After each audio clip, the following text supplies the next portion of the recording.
there goes peg 1. Go ahead, keep knitting all the way down to peg 14.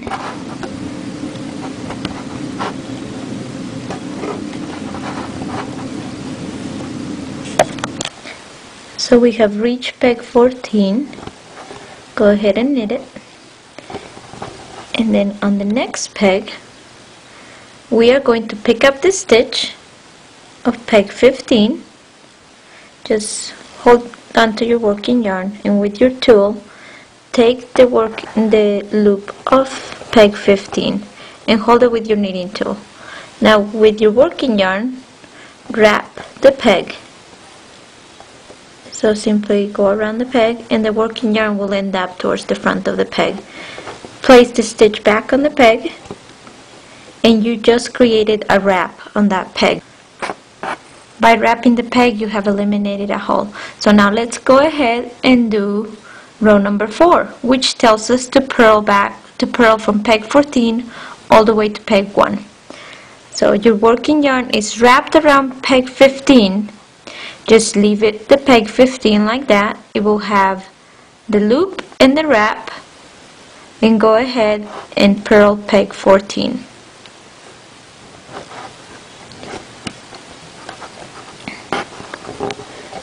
And continue purling all the way back to peg 1.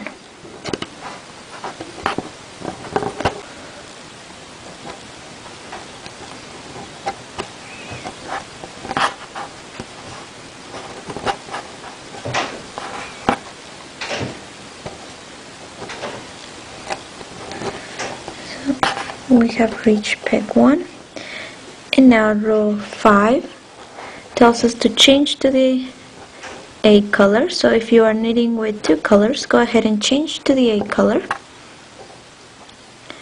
I am only knitting with 1, so I'm just going to continue with the same color. And this row tells us to knit to the last 4 stitches. So from peg 1 to peg 13.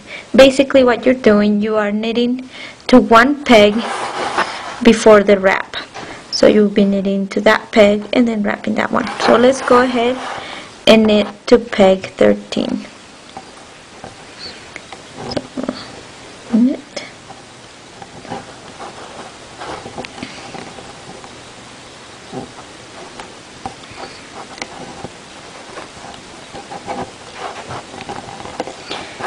And continue knitting all the way down to peg 13, or to 4 stitches before reaching the end of the loom, the number of pegs that you cast it on.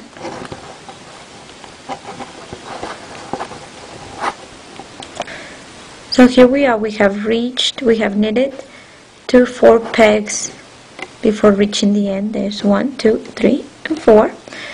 So like I said before, we will knit to 1 peg before reaching the peg with the 2 wraps on it. So now bring your working yarn towards the front of the peg, take the loop off the next peg,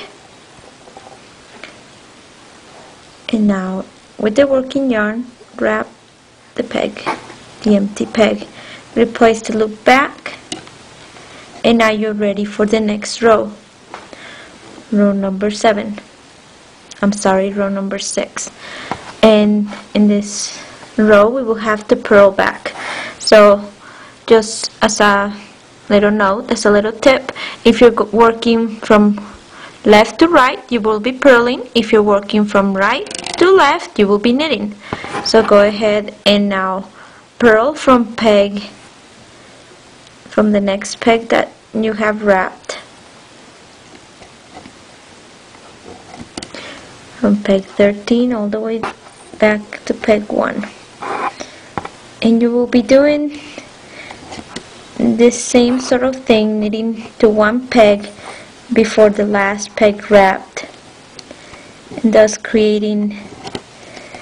working in short rows, meaning not working the entire row, just partial row.